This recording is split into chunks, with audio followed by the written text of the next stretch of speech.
Hello and welcome to the technofair. मैं हूं KS Mishra. जी हाँ, इंडिया में इलेक्शन इंटरफेरेंस की एक बहुत बड़ी बात सामने आ रही है। किसके द्वारा? यूएसएड के द्वारा। अभी हाल ही में मैंने इस पे एक क्लास भी बनाई थी और यूएसएड के बारे में सब कुछ पढ़ाया था। आप ध्यान दीजिएगा कि ये बहुत ही चिंता का विषय है कि इंडिया में इतनी बड़ी बात और वो भी कोई और नहीं कह रहा है। वो कौन कह रहा है आप जानना चाहेंगे? None other than Donald Trump. जो डोनाल्ड ट्रंप है यूएसए के न्यू इलेक्टेड प्रेसिडेंट, उन्होंने साफ साफ इस बात को का जिक्र किया है और साफ साफ जो है अपने जो प्रतिद्वंदी थे या जो पूर्व राष्ट्रपति जो बाइडेन थे उन पे ये आरोप लगाया है कि उन्होंने यूएसएड के माध्यम से इंडिया में $21 मिलियन भेजकर और इसके बाद में वहां पे इंटरफेरेंस की कोशिश की है। ठीक है, यही नहीं, मैंने आपको दिखाया था कि बांग्लादेश में भी बहुत सारा जो है पैसा अमेरिका की तरफ से भेजकर इलेक्शन इंटरफेरेंस किया गया है। देखो, अमेरिका के लिए एक नई बात नहीं रह गई है कि वो क्या करते हैं। वो पहले जो है क्या कहते हैं, इलेक्शन में इंटरफेरेंस करते हैं। जैसे बांग्लादेश में ही आपने देखा था कि इलेक्शन में इतना बड़ा इंटरफेरेंस उनका सामने आ रहा है। इसके बाद में इस तरह के इंटरफेरेंस करवाने के बाद में बांग्लादेश की जो पूर्व प्रधानमंत्री शेख हसीना थी, उन पर जो है इस चीज को लेकर एक जवाबदेही सेट कर दी थी। उन पे आरोप लगा दिया था कि उन्होंने इलेक्शन में इंटरफेरेंस किया है और तोड़ मरोड़ करके लोगों को पैसा बांटकर इसके बाद में खुद इलेक्शन में जीत हासिल की है। मतलब खुद ही आप जाके वहां पर इलेक्शन में इंटरफेरेंस करते हो और फिर वहां की गवर्नमेंट के ऊपर आप इस तरह के इल्जाम लगाते हो। तो उसी तरह से कुछ यहाँ क्या किया गया, देखो डोनाल्ड ट्रंप ने क्या कहा क्या, इसको ध्यान दीजिएगा। Trying to get somebody else elected, मतलब जो वर्तमान प्रधानमंत्री नरेंद्र मोदी जी हैं उनको हटाकर किसी और को इलेक्ट करने के लिए, ठीक है, $21 मिलियन जो है इंडिया को फंड भेजा गया। किसकी तरफ से? यूएसएड की तरफ से। किसने भिजवाया? ऑब्वियस सी बात है। देखो, ऐसा नहीं है, इसको ये मत समझिएगा कि डोनाल्ड ट्रंप इंडिया के प्रति बहुत ही तैसी हैं इसलिए ऐसा बोल रहे हैं। ऐसा वो इसलिए नहीं बोल रहे हैं, ऐसा वो इसलिए बोल रहे हैं क्योंकि वहां पर जो बेसिकली जो बाइडेन के ऊपर वो ये आरोप लगाना चाहते हैं कि उन्होंने दूसरे देशों में, खासकर इंडिया में जिस तरह का इंटरफेरेंस किया है, उन्होंने पैसों का मिस यूज किया है, जनता के पैसों का मिस यूज किया है। उनका देखिए, उनका अपना इंटरेस्ट है अमेरिका फर्स्ट वाला। बट इससे क्या होता है, ये कंसर्न सामने आ रहा है, भाई भारत में अगर इस तरह का इंटरफेरेंस हुआ है और जांच में भी ऐसा सामने आ रहा है तो ये बहुत ही चिंता का विषय है। और भारत की तरफ से, भारत सरकार की तरफ से भी एजेंसियों को जांच के आदेश दे दिए गए हैं। अभी लास्ट वीक मैंने आपको क्लास भी एक बनाई थी कि जिसमें डोजी, जो डिपार्टमेंट ऑफ गवर्नमेंट एफिशिएंसी है जिसको एलोन मस्क हेड कर रहे हैं, तो उसने बताया था कि $21 million funding to boost voter turnout in India, Bharat में वोटर टर्नआउट के लिए। अब देखो यहाँ पर क्या हो रहा है, देखो ये क्लास मैंने बनाई थी और मैंने आपको इसको अभी भी पढ़ी हुई है जिसमें मैंने यूएसएड के बारे में सब कुछ बताया था कि यूएसएड क्या है। आज देखिए इस क्लास में मैं आपको बता रहा हूँ, मैं आपको कौन कौन इसके पीछे हैं, किन किन हस्तियों का, अमेरिकी हस्तियों का हाथ है, किन्होंने किस माध्यम से फंडिंग की है भारत में, इन सभी पे मैं डिटेल्ड में इस क्लास में आपको बताने वाला हूं। आप सभी लोग क्लास को लाइक करें, चैनल को सब्सक्राइब करें और साथ ही मेरे टेलीग्राम चैनल से जरूर जुड़ें, बेल आइकन जरूर दबाएं जिससे सारे अपडेट्स आपको मिले। अब देखिए, इसको आप जाके देख लीजिए। अब एक बात आप समझने की कोशिश कीजिएगा। देखो, डोनाल्ड ट्रंप ने क्या कहा कि यूएस मिडलिंग इन Lok Sabha election 2024, Joe Biden administration, देखिए मैं वही कह रहा हूं ना कि वो बाइडेन एडमिनिस्ट्रेशन पर ये आरोप लगाना चाह रहे हैं कि उन्होंने ये कोशिश की है trying to get someone else elected, कि प्रधानमंत्री नरेंद्र मोदी जी की जगह पे किसी और को इलेक्ट किया जाए। अब देखो यहाँ पर विपक्षी जो पार्टियां हैं उन विपक्षी पार्टियों पर भी आरोप लग रहे हैं, क्योंकि आप खासकर जो है सवाल यहाँ पर उठ रहे हैं जो राहुल गांधी जी हैं, क्योंकि वो कई बार जो है इस चीज को लेकर ऐसे बयान उनके सामने आ चुके हैं कि यहाँ जो है जो विदेशी ताकतें हैं उनको भारत में डेमोक्रेसी को मेंटेन करने के लिए सहायता करनी चाहिए। मुझे ये समझ में नहीं आ रहा है कि वो लोग सहायता क्यों नहीं कर रहे हैं। इस तरह के बयान कई बार सामने आ रहे हैं। ऐसे में ऑब्वियस सी बात है, सरकार डायरेक्ट आरोप लगा रही है विपक्षी पार्टियों पर भी कि उन्होंने यूएस की एजेंसियों की हेल्प की है इसमें, कि जिससे मोदी जी को हटा के इसके बाद में नई किसी नए पर्सन को इलेक्ट किया जाए। इस तरह की भी, और साथ में कह कौन रहा है? आपने आज तक कभी नहीं देखा होगा कि यूएसए का एक सिटिंग प्रेसिडेंट इस तरह के आरोप लगा रहा हो।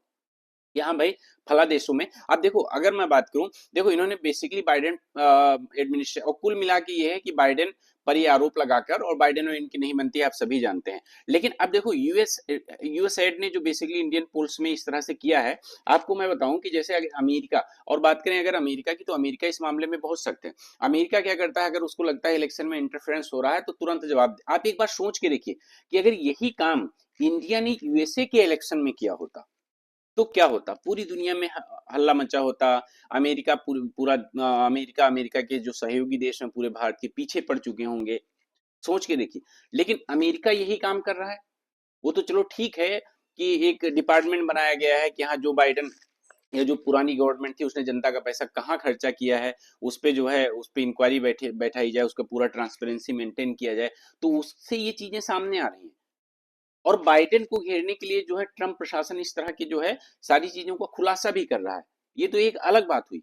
अदरवाइज आप सोच के देखिए कि यहाँ जो है ये कितनी बड़ी बात है अगर अमेरिका अमेरिका इस तरह से भारत के इलेक्शन में जो है। अब देखो यहाँ पर भी जो है ये बहुजन समाजवादी पार्टी की जो चीफ मायावती जी हैं, इन्होंने भी इसको लेकर कंसर्न जाहिर किया कि अगर $21 मिलियन जो है यहाँ पर आए हैं तो ये कहीं भी सही नहीं है। यहाँ पर फेयर इलेक्शंस में अमेरिका का इंटरफेरेंस होना ये बहुत बड़ी बात है कि कोई विदेशी ताकतें आके इसके बाद हमारे इलेक्शन में इंटरफेरेंस करें। ठीक है, अभी देखिए अमेरिका की ही बात है।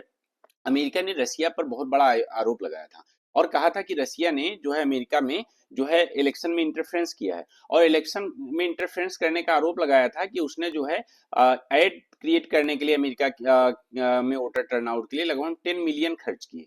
ठीक है, $10 मिलियन। तो आपने इसके ऊपर इतना बड़ा आरोप लगाया, जबकि वहीं भारत में आपने क्या किया, भारत में आपने $21 मिलियन के आसपास में खर्चा किया है सिर्फ वोटर टर्नआउट के मामले में। ठीक है, अब जो सरकार है, सरकार भी इस चीज का आरोप लगा रही है कि इसी वजह से सीटें इतनी कम आई, नहीं तो हम तो 400 के ऊपर जीतते। बहुत सारी चीजें हैं, लेकिन खैर क्या रियलिटी है अब इस पे जांच चल रही है। लेकिन जांच में जो अभी तक यूएसए की तरफ से सामने आया है उसमें मैं आपको बताऊंगा। देखो एक्चुअली में जो यूएस है, US states issue warning election interference could lead to criminal charges. US ने भी इस चीज को लेकर जो है अब बहुत सख्त है और कहा है कि अगर कोई भी इलेक्शन इंटरफेरेंस करता है तो उस पे ऊपर क्रिमिनल चार्जेस लगाए जाएंगे। लेकिन दूसरी तरफ भारत में इस तरह का इंटरफेरेंस जो है यूएसए के द्वारा सामने आया है। ठीक है, अब देखो अभी हाल ही में बात करें, भारत ने भी आरोप लगाया था पाकिस्तान पर कि Pakistan should not interference in our polls. ठीक है, क्योंकि एक बरेली में जो है बेसिकली एक जो क्लरिक थे उनको उन्होंने इस चीज को लेकर जो है बयान दिया था। क्या हुआ था कि यहाँ के एक मंत्री थे पाकिस्तान के, और उन मंत्री ने क्या किया, बहुत सारे ऐसे वीडियोज सोशल साइट्स पे सोशल मीडिया पर शेयर करना स्टार्ट किया जो यहाँ के जो नेताओं के जो हेट स्पीचेस थे। ठीक है, कि हाँ देखो ये जैसे जो मुस्लिम्स हैं वो इस बीजेपी को वोट ना दें और जो है दूसरे पार्टियों को वोट दें, इस तरह से। तो इसी पर बोला गया था कि भाई ये हमारा इंटरनल मामला है और इस पर आपको इस तरह से बयानबाजी करना ठीक नहीं है और आप हमारे जो है बेसिकली पोल्स में इंटरफेयर ना करें। लेकिन दूसरी तरफ अब देखिए इस तरह से चीजें जो है अमेरिका की तरफ से सामने आ रही हैं।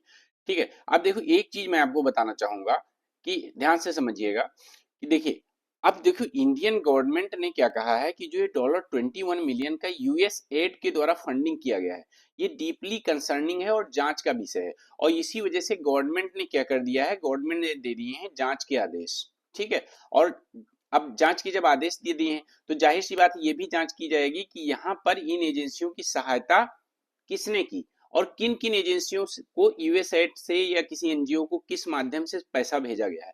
अब देखो हम यहाँ पर देखेंगे कि एक चीज आप समझ लीजिए कि देखो अभी हाल ही में जो रिपोर्ट्स हैं, रिपोर्ट्स में भी आया है कि जो एजेंसी लिंक टू यूएसएड से जो एजेंसी लिंक हैं उनको बेसिकली एंटी इंडिया प्रोपेगेंडा चलाने का अक्यूज पाया गया है। ठीक है, यहाँ तक कि यही नहीं, अभी हाल ही की अभी एक दिन की कल की ही न्यूज है, बीबीसी बीबीसी पर लगभग 3.4 करोड़ का जुर्माना भारत सरकार की तरफ से लगाया गया है।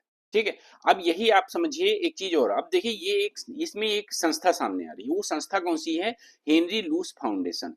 हेनरी लूस फाउंडेशन ने एक आर्टिकल इशू किया, Muslims in India in a time of Hindu majority. मतलब जो हिंदू मेजोरिटी, ऑब्वियस सी बात है इंडिया में हिंदू मेजोरिटी है, तो हिंदू मेजोरिटीज में मुस्लिम्स कैसे हैं, किस तरह रह रहे हैं, बहुत अनसेफ रह रहे हैं। जैसे इसमें इस तरह से मतलब मेंशन किया गया जैसे कि सारे हिंदूज मिलकर मुस्लिम्स को दबा रहे हो, जो अल्पसंख्यक लोग हैं वो यहाँ सही से रह नहीं पा रहे हैं, उनके ऊपर अत्याचार किया जा रहा हो, इस तरह से जो है आर्टिकल। और इसके लिए इनको रिवार्ड किया गया, देखिए $3,85,000 का जो है इनको रिवार्ड दिया गया।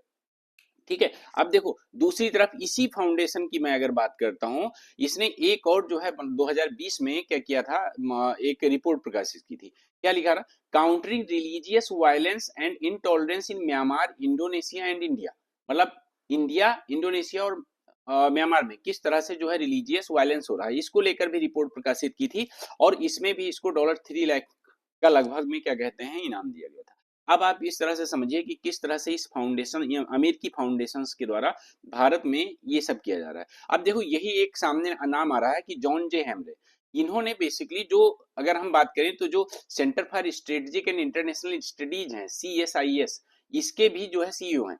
और साथ में COL 2016 से इन्होंने जो है इनके माध्यम से, आप समझिएगा, इनके माध्यम से जो है ये सारे सारे पैसे भिजवाए गए। मतलब यूएसएड, देखो ये यूएसएड की एजेंसी से भी लिंक है, ये एजेंसी भी यूएसएड से लिंक पाई गई है। अब हेनरी लूस फाउंडेशन को इन्होंने कई मिलियन डॉलर का जो है सहायता दी, ठीक है, इस चीज के लिए। और साथ ही एक और नाम सामने आ रहा है, वो किसका है, टेरेस बे एडमसन का, जो बेसिकली ये टेरी एडमसन का, जिन्होंने जो है जो को चेयर रहे हैं directors of Henry Luce foundation, इनके माध्यम से इनको भी यूएसएड के द्वारा फंड किया गया, ठीक है, यूएसएड के द्वारा इनको भी फंड किया गया कैंपेनिंग के लिए। और साथ ही एक नाम आ रहा है सामने कि जो अनुरिमा भार्गव हैं, जो चेयर हैं, किसके chairperson, United state commission of international religious freedom, और इन्होंने कई मुद्दों पर भारत को बैन कर रखा है इनको, ठीक है। अब जितने ये मेंबर्स हैं हेनरी लूस फाउंडेशन के, ये हम लिंक पाए गए हैं ऐसे ग्रुप से जो यूएसएड के द्वारा फंडिंग है। अब आप समझिए ये लिंक आप स्टेब्लिश करिए, देखिए किस तरह से भारत के खिलाफ कैंपेन चलाकर इसके बाद में यहाँ पर वोटर टर्नआउट की कोशिश की गई है। और जहां दूसरी तरफ अमेरिका ने ही ये वार्निंग जारी की थी कि चाइना क्या कर सकता है, चाइना यूएसए में और साथ में इंडिया में अपने एआई कंटेंट के जरिए जो जियोपॉलिटिकल इंटरेस्ट में अपने जो है इलेक्शन में इंटरफेरेंस कर सकता है, जिसमें इसने नाम लिया था कि इंडिया का, साउथ कोरिया का और यूनाइटेड स्टेट का, ठीक है। तो चाइना इंटरफेरेंस कर सकता है। और दूसरी 4 अप्रैल 2024 दूसरी तरफ यूएसए खुद ही इंटरफेरेंस कर रहा है। और इतना ही इंटरफेरेंस नहीं, आपने देखा कि मतलब किस तरह से बांग्लादेश में उसने इंटरफेरेंस किया और इसके बाद बांग्लादेश पे ही नाम इल्जाम लगा दिया कि यहाँ जो है वहां पर फेयर इलेक्शन नहीं हुए, ठीक है। अब इस तरह से जो बाइडेन की चीजें सामने आई हैं तो निसंदेह चिंताजनक है। अमेरिका, देखिए अमेरिका में जो इस तरह से ट्रांसपेरेंसी अभी सामने आ रही है वो केवल इसलिए है, तो ये मत समझिएगा कि यहाँ जो है भारत के हित के लिए है। देखो वहाँ जो डोनाल्ड ट्रंप है वो हमेशा अमेरिका फर्स्ट की बात करते हैं, तो जहां बात आएगी अमेरिका फर्स्ट की, वहां पे वो भारत पे के साथ भी कोई समझौता करने के लिए जनरली तैयार नहीं रहेंगे। यहाँ पर वो ये सब खुलासे भारत के हित के लिए नहीं कर रहे हैं, बल्कि वो अपने हित के लिए कर रहे हैं। लेकिन इसमें ऑब्वियस सी बात है, ऐसी चीजें सामने आ रही हैं जो भारत के हित में नहीं थी। अब अगर आप हमसे जो है जुड़ना चाहते हैं तो आप हमारे टेलीग्राम चैनल और ग्रुप को जो है ज्वाइन कर सकते हैं। ये नाम भी लिखा, नाम से भी सर्च कर सकते हैं या स्कैन कर सकते हैं। और साथ ही इंस्टाग्राम पे भी आप हमसे जुड़ सकते हैं, जिससे आपको आगे के सारे जो है डिटेल्स आपको मिलते रहेंगे, ठीक है। चलिए, थैंक यू।